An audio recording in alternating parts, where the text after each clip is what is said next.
Just checking in here from Slovakia. It's July 1st, and news has just broke which med students and future med wannabes for the UK that are planning to go abroad to study. This is going to break your heart, and it was coming. It was coming. It was something that was definitely going to happen. But the news has just broken now. But the government has actually taken plans now to reduce overseas recruitment of medics as of now. So what does that mean? Basically, there were way too many doctors, I guess, at junior level that wanted to get into speciality training, which is where real doctor life begins, let's call it. But due to the amount of doctors applying, the ratios to actually apply for these jobs was just crazy. There might have been 100 applications for one speciality in certain cases, or even more. And UK doctors that were trained in the UK, went to UK universities, obviously felt betrayed here, because a lot of their overseas counterparts, because of the experiences that they had, were getting these jobs.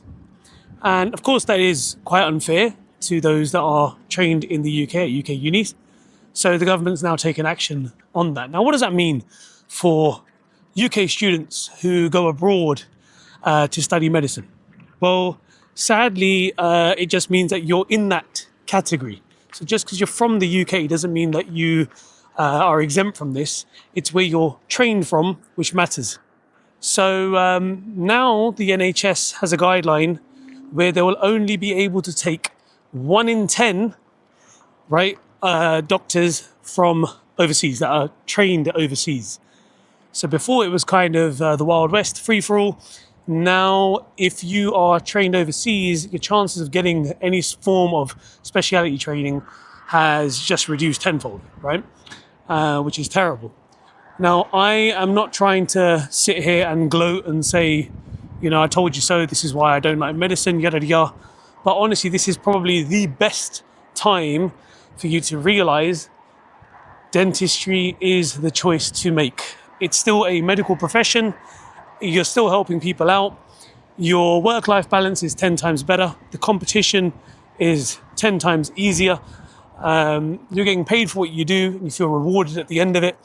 And I guess the possibilities are endless. So, if you're looking at having a comfortable life, having a good income, and a clean sort of job without any crazy hours or on-call work or anything along those lines, now's the time to choose dentistry. I could sit here and argue about it all day long, but I think this has really been the final nail in the coffin when it comes to deciding between medicine and dentistry, especially if you're from the UK and looking to study abroad, because obviously it's so hard nowadays to get the grades, to get the right UCAT scores, interview properly.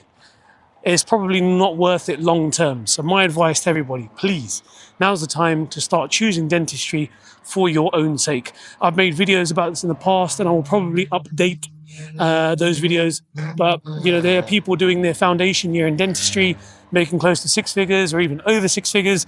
And I can explain how easy it is to do that.